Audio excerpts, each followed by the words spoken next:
Welcome back to her Fireside Stories. Dear listeners, I'm thrilled you're joining me again for another tale of courage, betrayal, and redemption. Imagine waking up alone in an ICU bed, only to discover your own family has moved halfway across the world, convinced you were already gone. But what if that abandonment was actually the spark you needed to reclaim your life and rewrite your story? Stick around, because today's heroine, Celeste Fulton, faces exactly this scenario and makes a powerful choice that no one, including her manipulative husband and estranged son, could have predicted. The final confrontation, when Celeste firmly replies to her husband's threatening text, will leave you breathless. Listen closely, as every detail counts toward understanding her astonishing journey. And don't forget, subscribe to our channel for more compelling stories.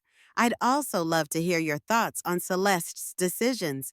Do you think she was right to forgive? And where are you tuning in from today? Let me know in the comments. I woke up in the ICU to discover my entire family, my husband, his parents, and my only son had fled to Switzerland, convinced I'd never open my eyes again. My breath caught in my throat, and I almost pulled out my IV in sheer disbelief. 1 week ago, I had been lying in that hospital bed, unconscious, drifting between life and death. Now, as I stared at the buzzing fluorescent lights, I realized the shocking truth: they had already set up a new life in another country while leaving me for dead. This moment should have broken me. Instead, it ignited something in my gut, a fierce determination I'd thought I'd lost years ago. But let me take you back to where it all truly started. My name is Celeste Fulton, and I used to wear my hair in a neat, layered bob, short enough to be practical, long enough to frame my face. For years, I was the shadow behind the success of my husband, Patrick Fulton, who sported a salt and pepper fade he'd refresh at a swanky downtown barber. We lived under the same roof with his parents, Edmund and Lillian Fulton. Edmund's soft silver hair was parted to the side in a proud wave, and Lillian pinned her own gray locks in a carefully sculpted chignon that made her look perpetually prepared for a formal event. Then there was Marcus Fulton, my son, with the edgy undercut and long fringe that fell in his eyes, a hairstyle better suited for rock concerts than the academic competitions he frequented. I had always believed he'd inherited my stubborn will and Patrick's ambition. But as the years rolled by, it became painfully clear he'd also absorbed the sense of entitlement that ran deep in the Fulton family lineage. Together, they formed a solid front, showering each other with praise and privilege, leaving me to juggle everything behind the scenes. And yet, for the longest time, I convinced myself it was all worth it. No one ever warns you that the greatest dangers can come from your own home. The most unexpected betrayals don't always arrive with strangers at your doorstep. Sometimes it's the people you fed, clothed, and loved unconditionally, people who decide, almost overnight, that you're expendable. And once they sense a hint of your vulnerability, they'll do anything to sideline you. I remember the day Patrick and I got married. I was so young, starry-eyed with that layered bob pinned back in a simple white clip, a budget version of a bridal style. Ay isay ay gawas, esi so may spy. My parents had passed away when I was in college, so I lacked a traditional support system. The Fultons were a well-connected family of academics and business professionals, giving me the sense that I'd stumbled into a storybook. Lillian was well known as a former professor of English literature, often reminding us how her meticulously arranged chignon was once a symbol of her elegant campus persona. Edmund had done well in finance and was half retired by the time I met him, showing off his silver wave with a certain regal flair. For a small-town girl like me, it felt like I was being welcomed into a life I could never have dreamed of. But if you look closer at a beautiful picture, You start to see where the paint is uneven. My father-in-law's polite smiles only lasted as long as I agreed with him. Lillian's graciousness vanished the second I tried to voice my own opinions on child rearing. Patrick was initially charming, though that charm often morphed into condescension. He was only kind in public or when he needed something. We never even had a proper honeymoon because he was busy establishing connections, an excuse that probably translated to partying with colleagues. From the very start, they each had a role for me: caretaker, cook, and eventually mother to Marcus. They seemed to expect I'd be grateful for the chance to serve them. And for a while, I believed in the idea of building a family with strong ties, looking out for one another. I idolized their confidence. I thought it would rub off on Marcus, giving him the best environment to flourish. Little did I know, all of that was just another way of saying I would sacrifice everything: my time, my energy, my dreams so they could shine. The warning signs were there even before Marcus was born, but back then, I told myself no family is perfect. When Marcus arrived, I poured my heart into being the best mother I could be. I read parenting books cover to cover, woke up at all hours to feed him, and eventually returned to work part-time. But the moment I tried to be a firm parent, to set boundaries, Lillian stepped in with her little lectures on how I was being too strict for a child of his status. Edmund wasn't much better. Let the boy enjoy life. Why stress him with rules? And Patrick, he'd roll his eyes if I so much as suggested we present a united front. As Marcus grew, his edgy undercut hairstyle became symbolic of a rebellious streak that the grandparents found charming. Whenever I tried to ground him for skipping homework, Lillian would undermine me by sneaking him snacks or video games late at night. Patrick would make offhand comments like, "Celeste, you're holding him back," or "He's a Fulton. He doesn't need to follow small town rules." Even as a toddler, Marcus learned how to manipulate this dynamic, playing me against them. I look back on a birthday celebration that was supposed to be special: Marcus's 18th. We had a modest gathering with a cake I'd baked from scratch. When I placed it on the table, Marcus refused to look me in the eye. Edmund patted him on the back, praising him for being the future of the family, while Lillian pinned me with that disapproving gaze she'd perfected. Patrick was engrossed in phone calls, barely acknowledging anything but the slice of cake in front of him. We lit the candles, and as Marcus made his wish, he mumbled something that sounded a lot like, "I wish Mom would just vanish." He said it so softly that at first, I doubted my ears. But Patrick had heard it, too, and gave a dismissive smirk. Lillian pressed her lips, signaling she'd defend him no matter what. I felt a chill run through me, yet I brushed it off. Maybe I was reading too much into teenage angst. That was the same day he cracked a joke about how living away from me was his real dream come true. I tried to laugh it off, but deep down, it stung. Things escalated when I secured a once-in-a-lifetime opportunity for Marcus admission to the Sanctum Gallian Winter Academy, a prestigious camp nestled in the Swiss Alps where the children of senators, diplomats, and CEOs went skiing, networking, and preparing for elite colleges. Everyone said it would shape his future. The price was astronomical, and the waiting list was cutthroat. But through a relentless mix of phone calls, networking, and no small amount of my personal savings, I pulled it off. For an entire year, I juggled part-time gigs, house cleaning, private tutoring, and even a stint at a call center just to gather the funds.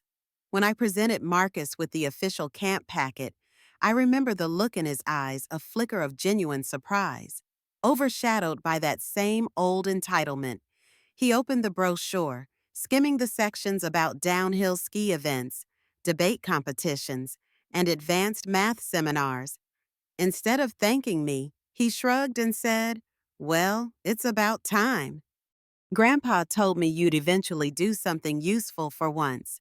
That night, I overheard Lillian telling him, Marcus, don't be too harsh on your mother. She's simple minded but well intentioned. The boy only snorted in response. I stood there in the hallway, my heart throbbing. Anger, embarrassment, and heartbreak welled up inside, but I kept quiet, determined not to show them how much it hurt. Maybe, I reasoned, once he experienced the camp and succeeded in life, he'd finally look back and realize all I'd done for him. However, the tension hit a breaking point when I found out Patrick had been draining our joint accounts, funneling money into an account under Edmund's name.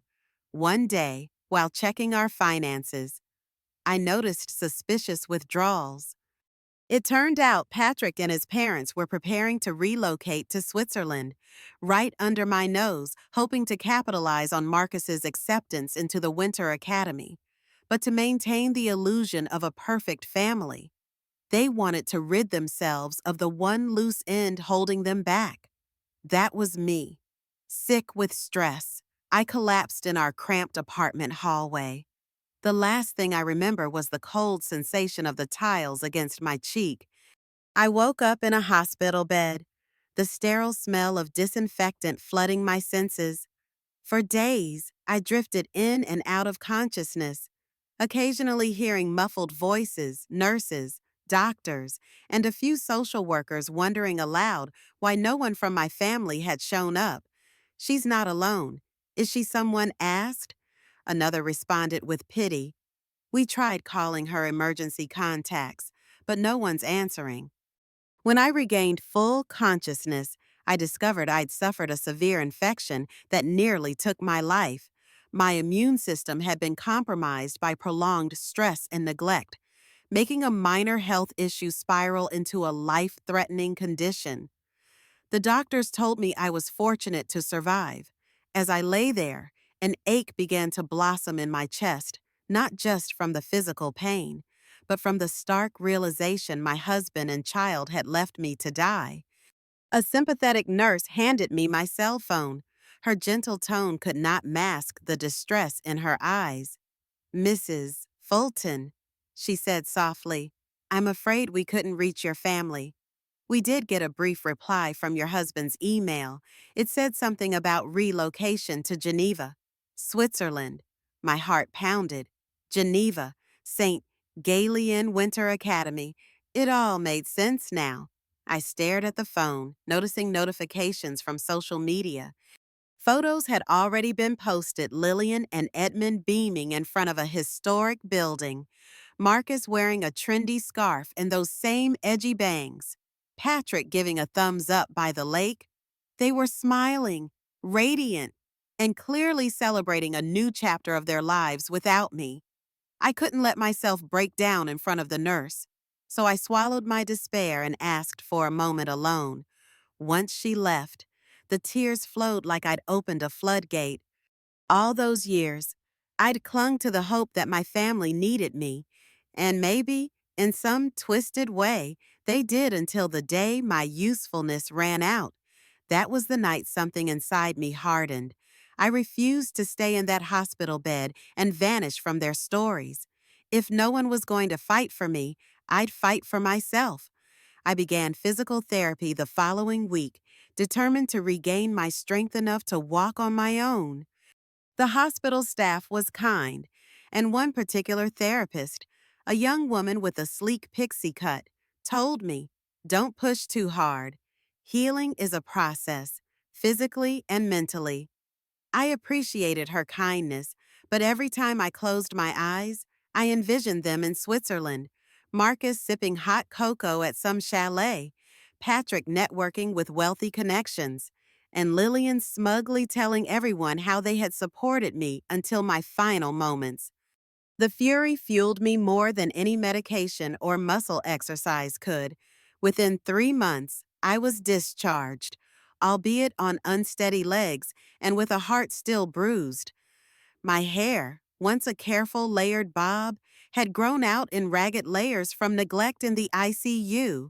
But ironically, That messy cut felt more like me than ever before, raw, unfiltered, and ready to face whatever came next.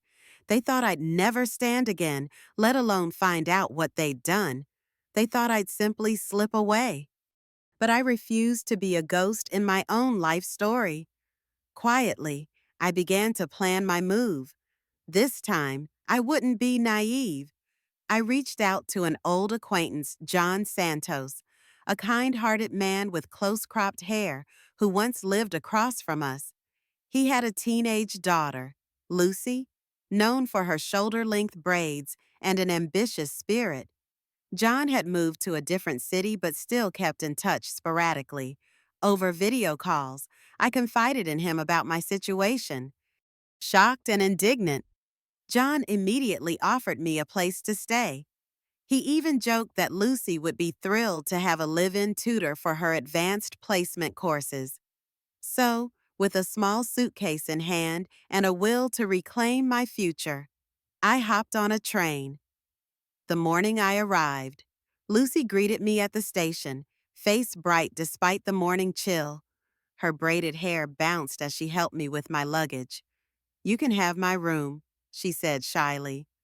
"Dad said we'll fix up the guest space so it feels more like home." My eyes misted, but this time it was gratitude, not sorrow. Settling into John's home felt surreal. His place was a cozy two-story townhouse with warm wooden floors and big windows that let in plenty of sunlight about as far from the Fultons' cold. Immaculate mansion as one could imagine.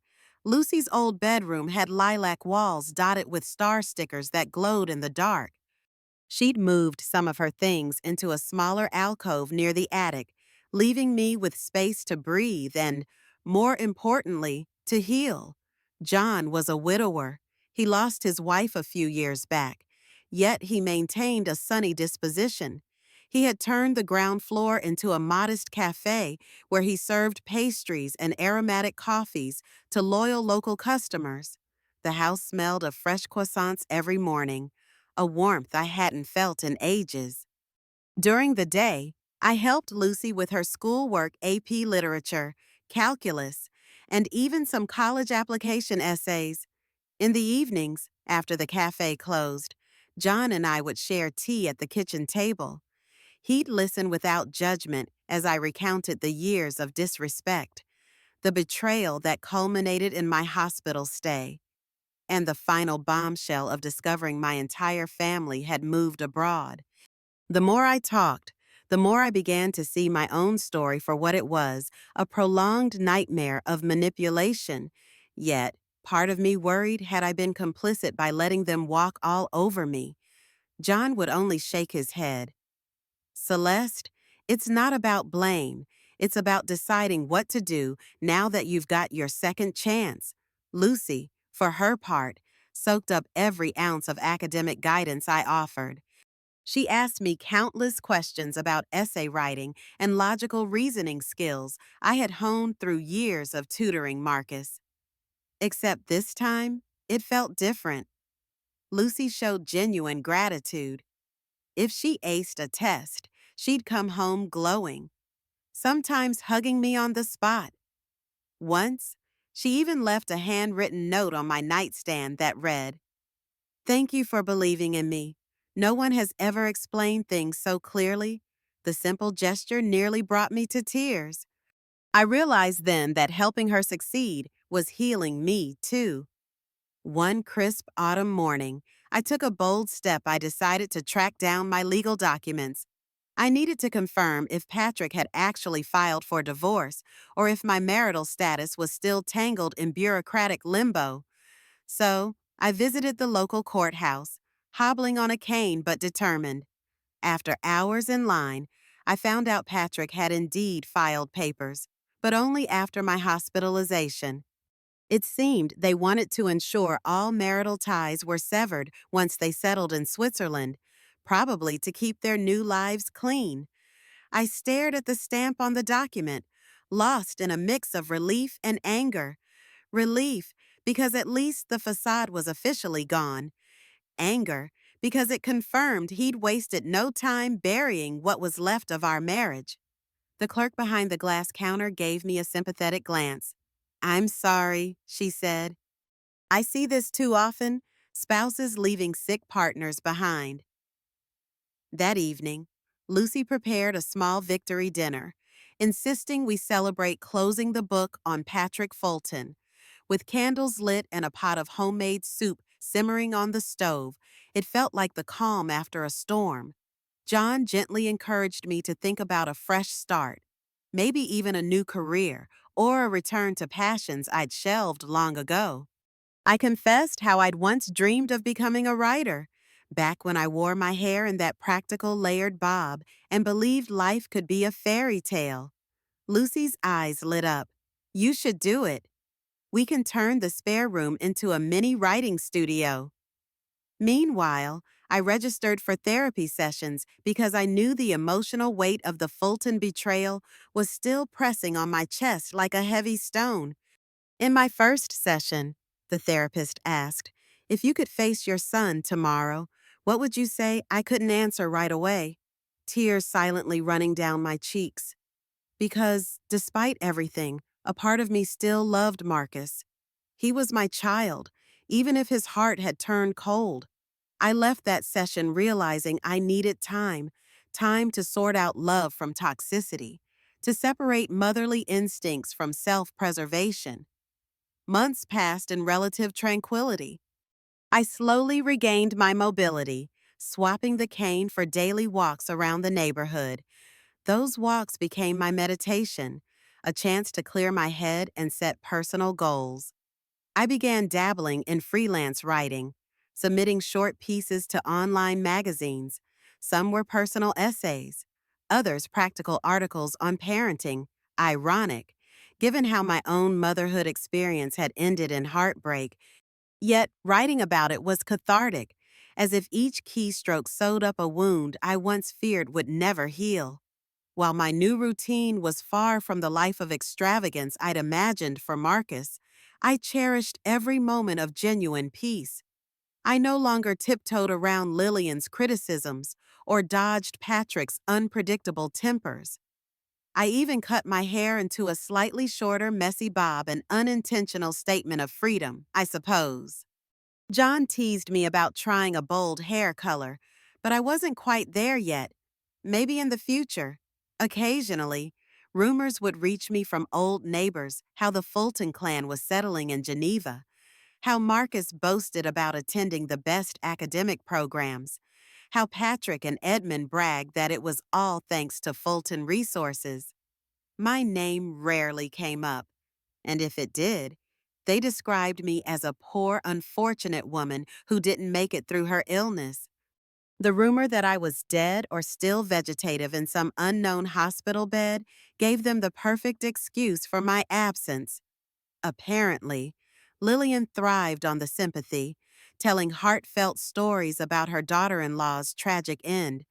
I tried not to let it consume me, but there were nights I'd wake up drenched in sweat, reliving the last day I saw Marcus. He was at the airport lounge, wearing that trendy undercut, earphones in, ignoring me as I clung to my hospital gown in desperation. I wanted to shout at him, "I'm still here, Marcus.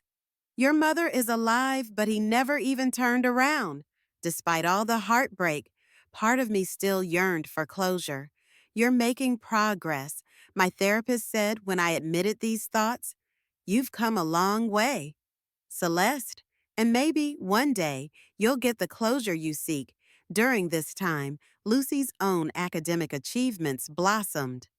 Under my guidance, she rose from being a middle-of-the-pack student to placing in the top 5% of her class.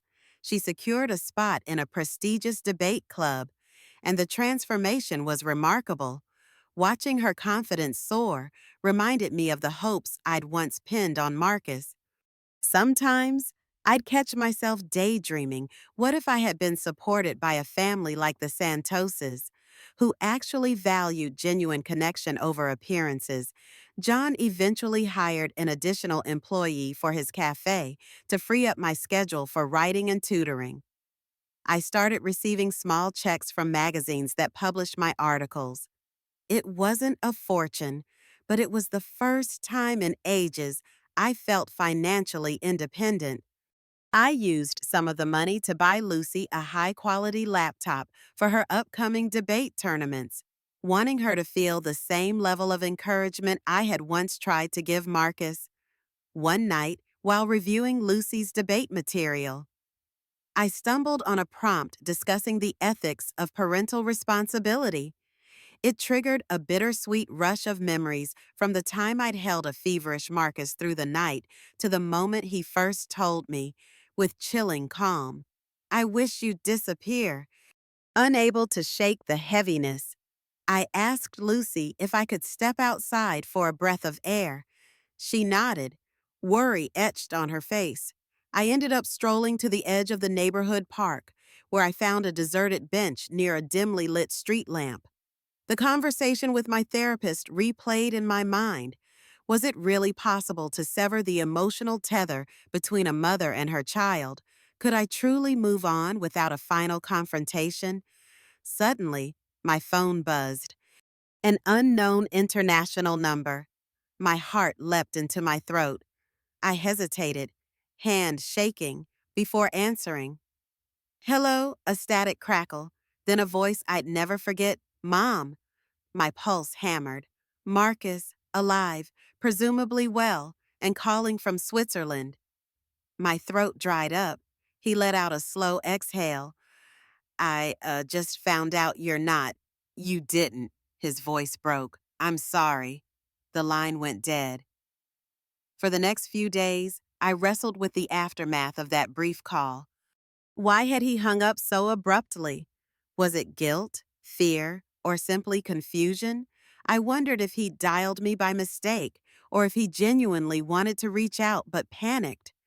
The single syllable Mom echoed in my head, bringing conflicting waves of sadness, hope, and frustration. I had to remind myself to stay grounded. This might be just another manipulation, a half-hearted attempt to test the waters before vanishing again. Lucy noticed my anxiety.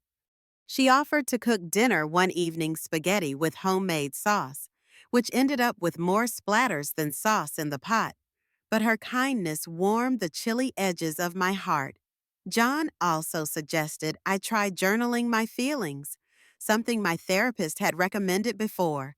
So I poured my racing thoughts onto paper, the heartbreak, the leftover love, and the sense of betrayal so deep it felt like a scar.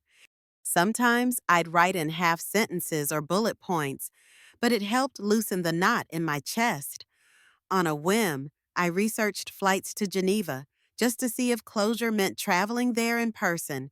The prices were high, and I wasn't sure if I was ready to face the Fultons, especially not if I had to do it uninvited. Besides, I was finally building a peaceful life, and did I really want to risk it all for a confrontation that might lead nowhere? The next morning, I woke up to find Lucy and John waiting in the kitchen, grinning. "We have a surprise for you," Lucy declared, handing me a small envelope. Inside was a round-trip ticket to Geneva. My eyes widened. "I can't accept this," I gasped, tears brimming. "You both have done enough for me." John shrugged, a smile spreading beneath his neatly trimmed mustache. "Think of it as an investment in your future," he said. "Go get your answers. Celeste, it's time you decide, once and for all, whether you're truly free from the past or if there's something worth salvaging." 2 weeks later, I stepped off the plane in Geneva, heart pounding. The air was crisp, and I could see my breath in soft puffs as I navigated the bustling airport. Ew. I couldn't help recalling the old social media posts, Lillian gushing over the city's charm, Marcus in front of historic landmarks, Patrick smiling with new business associates. This place was theirs now, and I was a stranger in it. Yet I felt an odd sense of calm, the same quiet resolve that had guided me through hospital corridors and therapy sessions. I decided not to alert them of my arrival. Instead, I checked into a modest inn near the city center with wood-paneled walls that smelled faintly of cedar. After dropping my suitcase in the snug room, I walked toward the lakefront. Geneva's waters were a shimmering turquoise, framed by snow-dusted peaks in the distance. The scenic beauty felt surreal, almost mocking. How could a place so beautiful be home to such a painful chapter of my life? Following an address I'd pieced together from various clues an interview Lillian once gave to a local paper, Edmund's photo that tagged a neighborhood, I found myself standing outside an upscale apartment complex. The modern facade gleamed with wide glass windows and chic balconies. My heart pounded so loudly I thought the security guard might hear it. I lingered across the street, debating whether to step inside and announce my presence. Then, out of nowhere, a car pulled up. The passenger door opened, and out stepped Marcus. My pulse froze. He looked older, taller. The stylish undercut was still there, but he now wore a wool coat that gave him an air of adulthood I'd never seen before. His face was pale, a mix of fatigue and stress etched into lines that shouldn't be there at his age. I realized he must have spotted me because he stared across the road, eyes locked on mine as though seeing a ghost.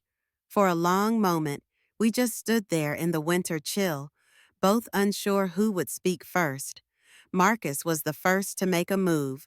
He looked left and right as if worried someone would catch him, then hurried across the street. Up close, I saw that his eyes were red-rimmed, the telltale sign of someone who hasn't slept well. "Mom," he whispered, voice quivering. It took every ounce of self-control not to flinch. The last time he'd used that word, he was cursing me in a hospital hallway. Before I could respond, he glanced around again, lowering his voice further. "They told me you died," he said, bitterness bleeding through every syllable. "Said your condition was terminal and that you passed away quietly. They even had a memorial photo up in the apartment for a while. Then I found out they never had a death certificate. And his voice caught in his throat. "I did my own digging, found out you were discharged." I studied him, searching for malice or some form of manipulation. Instead, he looked like a broken child.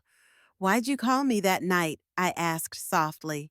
His gaze flickered away. I wanted to hear your voice. I felt like an idiot for believing them." That line cracked something in me. Anger, yes, but also pity. "Marcus, they left me," I said, my voice trembling with anger I'd kept locked up. "I woke up in the ICU alone, and my family was gone." He stepped back, as though I'd slapped him. "They told me you refused to come to Geneva, that you couldn't cope and basically gave up on us." We were both reeling, grappling with the lies told on both sides. I wondered if he'd see me as the villain if I told him all the ways he had hurt me, too. But one look into his tormented eyes told me that the illusions were already unraveling. "Is there somewhere we can talk?" he asked quietly. I thought of Lucy's words. Sometimes, to move forward, you need to confront what you left behind. So I nodded, gesturing toward a quiet cafe nearby. And as we made our way there, my heart hammered with a mixture of dread and long-buried hope. The cafe was warm and cozy, with old wooden beams and a chalkboard menu listing pastries in cursive French. We chose a corner table, away from prying eyes. Marcus ordered 2 hot chocolates, and I felt a pang of nostalgia, recalling how he used to adore whipped cream toppings as a child. But before I could dwell on the memory, he cleared his throat, eyes fixed on the table. "I need to know," he began, voice wavering. "Did you really abandon us, or did we abandon you?" The words hung in the air, heavier than any guilt or anger I'd ever felt. I explained everything from the overshadowed role I played as a mother, to the secret financial moves Patrick made, to the day I nearly died from an infection. I told him how I woke up alone, discovered the relocation, and how they tried to finalize a divorce without my knowledge. My voice shook when I recounted how they spread rumors of my death. Marcus's face paled. He sipped his drink, leaving a faint mustache of foam on his upper lip, a sight that would have once made me giggle. Now, it tore at my heart. I knew Grandpa and Grandma could be controlling, he said slowly, but I thought they were protecting me. I was so angry at you. I blamed you for every frustration I felt. He paused, tears gathering. After we moved, I realized how stifling they are. They tried to pick my major, my friends, even my hairstyle. They hate my undercut. In a weird way. It made me miss you. At least you let me be me. I watched him closely, wary of more lies, but he seemed genuine. He swallowed hard. They always said you were too fragile, too country for Geneva's high society, that you'd checked out of motherhood. But then I found a letter you wrote months ago. A letter to the academy? You were trying to extend my scholarship or something. You wrote about how you believed in my potential, how you'd do anything to see me shine. He choked on a sob, and that's when I realized I'd never once thanked you. Time felt suspended in that cafe as I tried to reconcile the boy in front of me with the cruel teenager who once told me to vanish. I could still hear Lillian's cackling in the back of my mind, see Patrick's dismissive sneer, and feel the sting of Edmund's backhanded compliments. And yet, Marcus seemed stripped of all that bravado. He wasn't demanding or sneering. He was trembling, grappling with the weight of truths he never bothered to seek out before. He reached into his coat pocket and pulled out a wrinkled photograph. My breath caught. It was a picture of me, hair in my layered bob, standing beside him at a school event years ago. I was pinning a participant ribbon to his shirt, beaming with pride. He placed it on the table and stared at it. I found this in Grandpa's desk, he murmured. He'd hidden it. They wanted to rewrite my memories so that I'd hate you. My chest tightened. Could it be that Edmund, Lillian, and Patrick intentionally fed him lies to sever our bond completely?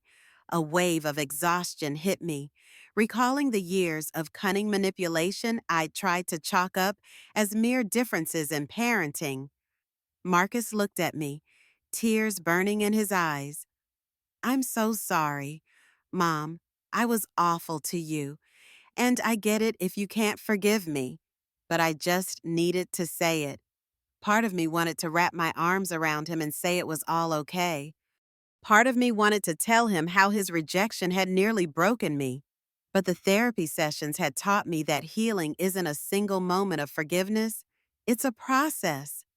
So I swallowed the lump in my throat and replied, I appreciate you saying that. I do. But, Marcus, we can't just erase all that's happened. It'll take time if we even decide to rebuild at all. He nodded, tears slipping down his cheeks. I know. I wouldn't believe me either if I were you. But I'm not asking for everything back right now. Just, can we talk again tomorrow? Maybe just talk some more. I agreed to meet him the next day, though I made it clear I wasn't ready to face the rest of the Fulton clan. Marcus looked almost relieved by that. They're going to be furious, he said, half chuckling through his tears. But honestly, I've been suffocating in that apartment for months. Leaving the cafe, my emotions swung between cautious optimism and lingering hurt. Back at the inn, I tried to steady myself by taking a long bath, letting the hot water soothe my aching limbs.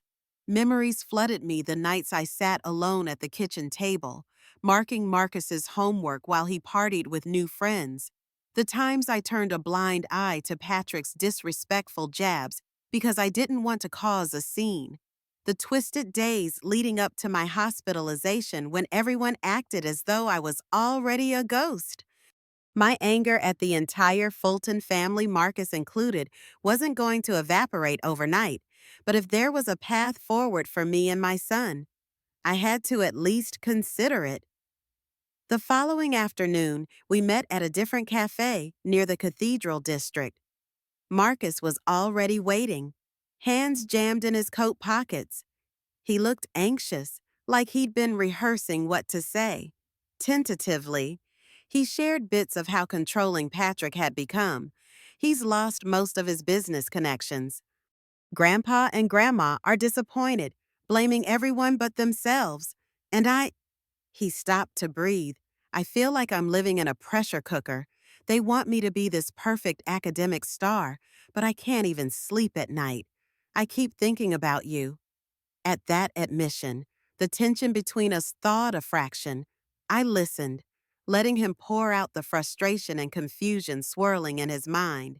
When he finished, I leaned forward, my voice gentle but resolute. I wish you had realized sooner. Marcus, I wish we could have prevented all this pain, but we can't go back. He nodded. No, we can't. He glanced at me, eyes brimming with something akin to desperation. Is there a chance we can move forward? I didn't answer right away. Healing is a process. I reminded myself. Maybe, I finally whispered, but on my terms. Our conversation stretched late into the evening, weaving in topics both trivial and deeply personal. Marcus asked about my life since the hospital, and I told him about John and Lucy, about how teaching Lucy renewed my sense of purpose. He seemed genuinely happy for me, though his voice quivered with envy when he asked, "So Lucy is sort of like your new child?" I had to pause. She's someone I care about. Yes, but no one can replace you. You were, and always will be, my son.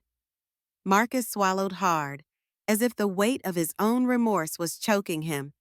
I want to visit your new home, if you'll let me, he said, looking almost shy, surprised. I studied him for a sign of manipulation. This was the same boy who once wished for my disappearance. Now, he was asking for a place in my life again.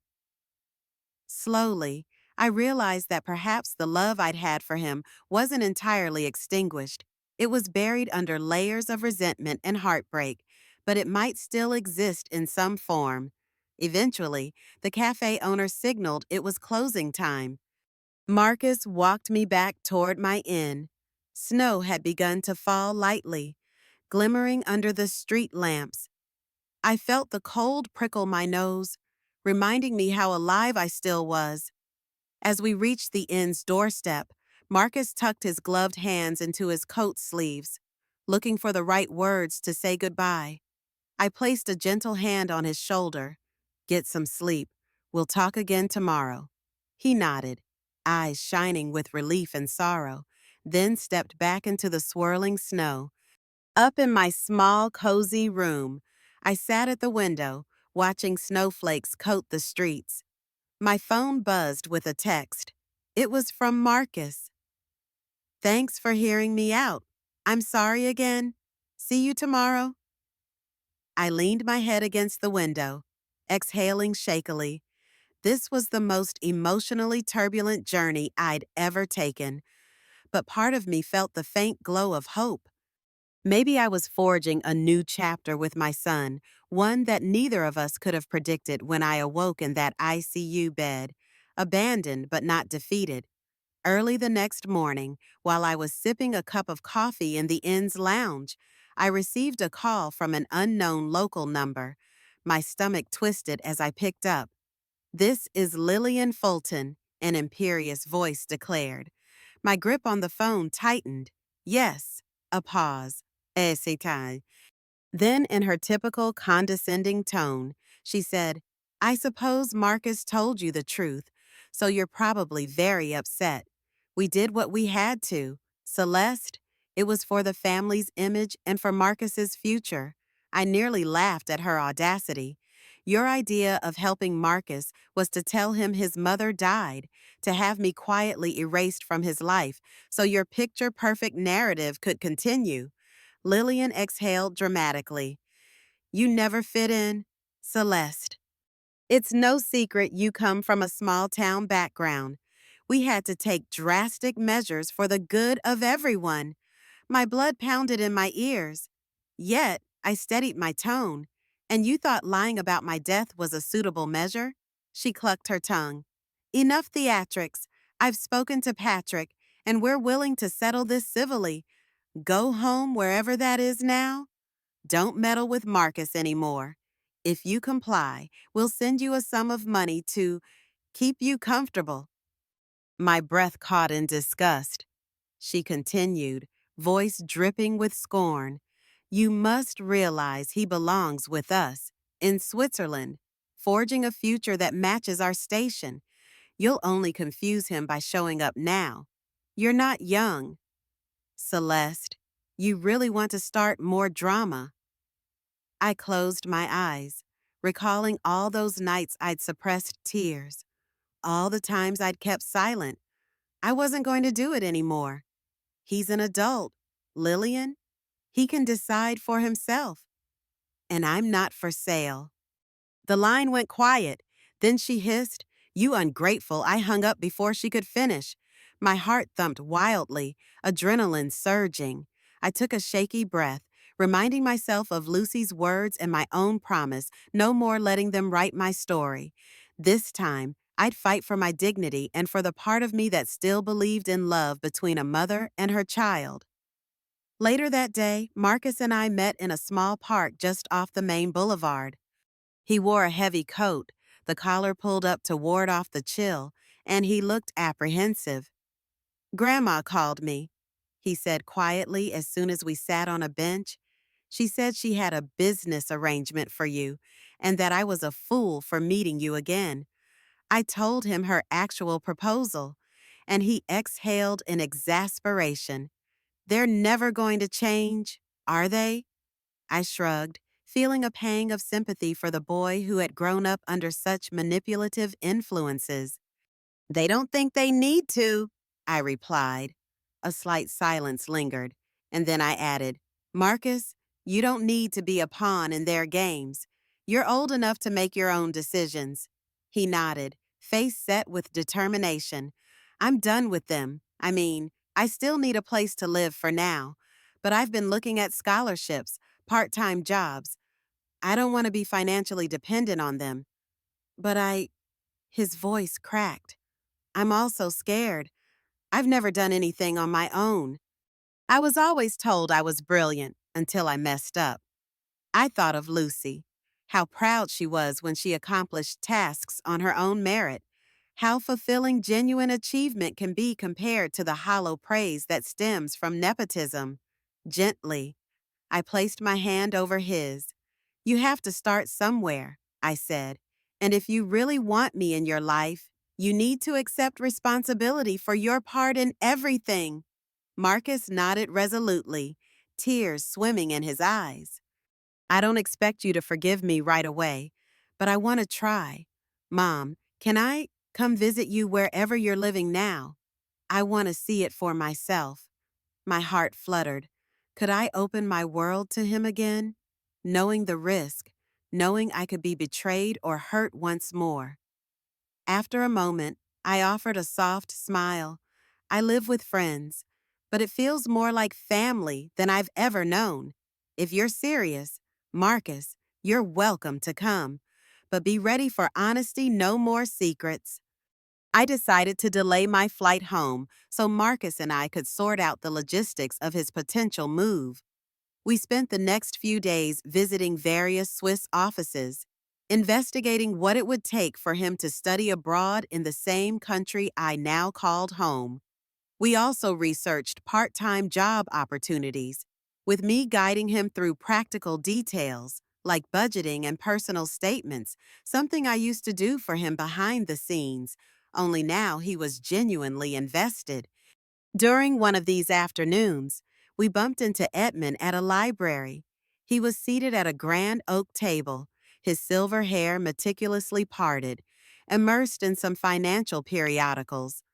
Marcus hesitated, but I gently encouraged him to say hello. Approaching, Marcus managed a stiff greeting. Edmund looked up, and his expression darkened instantly. You, he spat, glaring at me. Of course you come here to sabotage my grandson. Marcus tensed, but before he could lash out, I spoke calmly.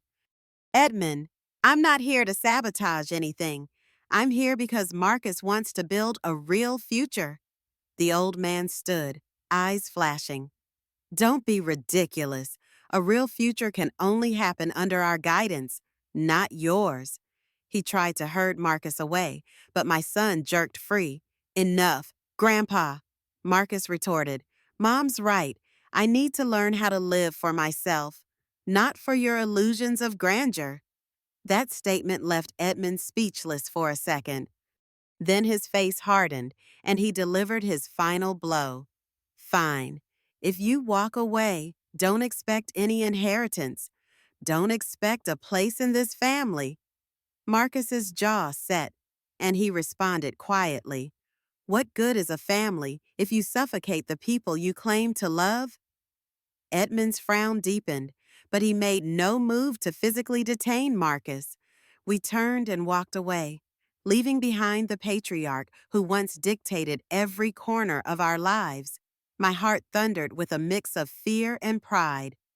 It was a small step, but seeing Marcus stand up to Edmund without resorting to cruelty felt like a breakthrough. A part of me realized that perhaps we were both learning how to be free. By the time my rescheduled flight date arrived, Marcus and I had organized a plan.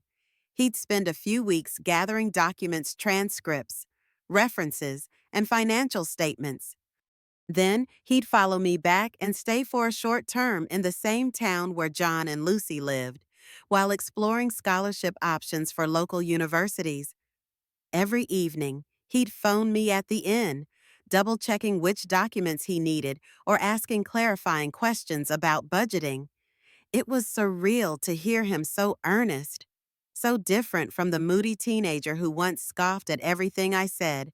On my final night in Geneva, we met at a lakeside bistro.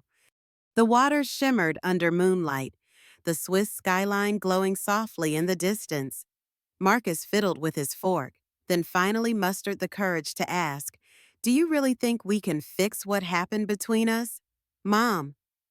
I looked at him for a long moment, recalling all the therapy sessions, all the nights in John's house where I cried alone. Not overnight, I answered. Trust has to be rebuilt. But if you keep showing you're serious, maybe one day I'll trust you again. And maybe one day you'll trust me too. He nodded, a determined glimmer in his eyes. I'll do my best. We finished our meal in relative silence, then walked along the lake. Just before parting ways, Marcus hesitated and pulled me into a hug. It was clumsy, uncertain, but also heartfelt. My eyes watered, and I gently hugged him back, reminding myself that this was a beginning, not an end. When my plane finally took off, the city lights of Geneva sparkled below, shrinking into pinpricks until they vanished behind the clouds. A flood of memories washed over me, the horrors of my hospital stay, the loneliness, and now the tentative hope that something could be salvaged. I vowed to be cautious, but I also acknowledged that refusing to believe in second chances would only let bitterness control me. Yes, they'd cast me aside as if I were dead, but ironically, that had given me a new life to claim for myself. Now, Marcus was stepping out from their shadow. Whether he'd do so fully remained to be seen. The day I returned home, Lucy tackled me with an excited hug, her braided hair swinging wildly. How was Switzerland? Did you see the Alps? John teased from behind the cafe counter, eyes bright with curiosity. I relayed a sanitized version of events, omitting the more painful confrontations, but sharing the gist. Marcus wanted to join me to carve a more honest path. Lucy's face lit up. That's amazing. I can't wait to meet him. In the following weeks, I slipped back into my routine assisting Lucy with her final debate prep, writing freelance articles, and helping in John's cafe when he was short-staffed. Occasionally, I'd catch myself lost in thought, wondering what Patrick, Lillian and Edmund were doing back in Geneva. Were they planning some last-ditch effort to lure Marcus back, or had they accepted his departure? Either way, I felt a lot less fear than I used to. At my next therapy session, my counselor asked, "Do you ever worry that Marcus's changes are temporary?" The question sent a chill through me because, deep down, yes, I did worry. Yet, if I refused him the chance to change, wouldn't that trap us both in resentment forever? I told her, I have to give him the opportunity to grow, just like I gave myself. Otherwise, I'll always be stuck in the past. Within a month, Marcus arrived with a single suitcase and a backpack. He was cautious, uncertain, but also strangely hopeful.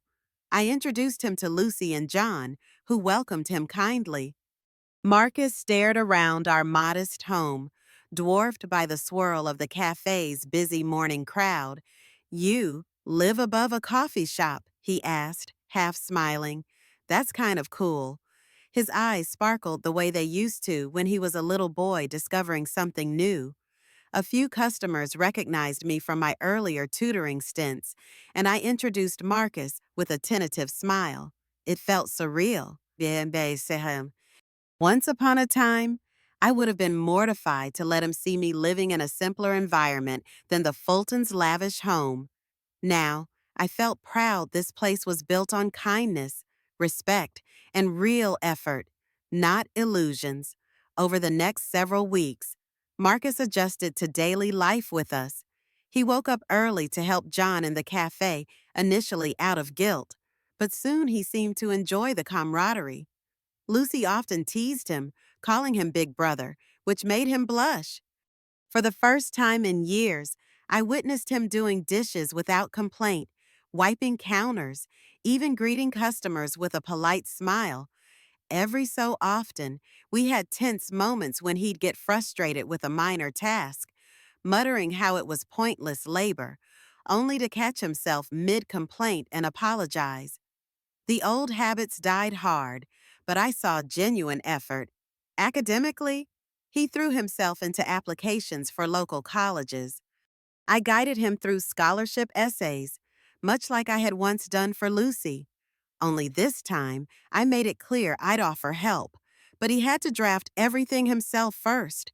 His initial attempts were riddled with errors, and he nearly lost his temper upon receiving my edits. But Lucy, who was now quite the accomplished student, reminded him that constructive criticism is how we grow. It warmed my heart to see my own student-turned-mentor assisting Marcus. One evening, Marcus brought up Patrick. "Have you heard from Dad?" he asked quietly. "He used to message me, telling me to come back. Now, it's radio silence." I told him I hadn't heard a word. A shadow passed over his face. Part of me hates him for what he did. Another part just, I don't know. He didn't finish, and I didn't push him. Even I still felt conflicted about Patrick. He was the man I once loved and believed in, even if he'd orchestrated my abandonment. Therapy taught me that healing from family betrayals requires acceptance that not all relationships can be mended. Marcus was young, still longing for paternal approval, whereas I was older and had moved past that stage. Maybe, in time, he'd find a way to reconcile, or maybe he'd walk away completely. Either way, I'd support him as long as he respected my boundaries and refused to be used as a pawn again. After all, part of motherhood is letting your children chart their own course, though. In our case, the dynamic was more complicated than any parenting manual could ever address. The turning point came one drizzly afternoon. I was in the cafe, wiping down tables, when my phone buzzed with a message from an unknown number. It read, "Celeste, you're going to regret turning Marcus against us. We'll see you in court if that's what it takes to fix this. Patrick Fulton." My heart skipped a beat, a flash of old fears threatening to overshadow my hard-won peace. But then I glanced up to see Marcus smiling at a customer he'd just served. Lucy was behind the counter, braids swinging as she made lattes. John offered me a supportive nod from the kitchen door. I realized that I wasn't alone or defenseless anymore. Setting my phone aside, I calmly walked over to Marcus and showed him the text. He read it, cheeks flushing. Then he let out a shaky breath, squared his shoulders, and said, I'm not a child, and I won't be forced into anything anymore. If he wants to take you to court, I'll speak on your behalf. In that moment, I saw a glimmer of the man he could become, someone brave enough to stand up for what's right, even if it means standing against those who once controlled his every move. I typed a concise reply to Patrick. Marcus is making his own choices now. I have nothing more to say to you. Then I hit send, feeling an incredible lightness in my chest. As thunder rumbled outside, the storm clouds finally broke. Rain cascaded down the windows. But inside the cafe, I felt the sunshine of freedom. A year later, I would reflect on that moment as the day I truly understood the meaning of letting go. Marcus stayed, found a decent part-time job, and was later accepted into a local university with a partial scholarship. We still have our ups and downs. He's not perfect, and neither am I, but we're forging our relationship anew. Lucy cheers him on. John jokes that I've gained a son and a daughter, though Lucy claims I've always been a second mom to her. Patrick and the Fulton grandparents never followed through on their threat. Maybe they realized they'd already lost Marcus for good. Or maybe they found another target for their schemes. Either way, we haven't heard from them again. Thank you for staying until the very end of Celeste's remarkable story. It just goes to show that even when the people closest to us break our trust, the strength to rebuild can emerge from within. Celeste's decision to embrace a new beginning, surrounded by people who truly appreciate her, is proof that it's never too late to reclaim your dignity and happiness. If her journey moved or inspired you, make sure to hit subscribe to join us regularly for more powerful stories of personal triumph and resilience. And of course, share your opinions in the comments. Would you have made the same choices as Celeste? Did Marcus deserve a second chance? In your view, I'd love to hear your thoughts and where you listened from today. Until next time, keep your heart open and your fireside warm.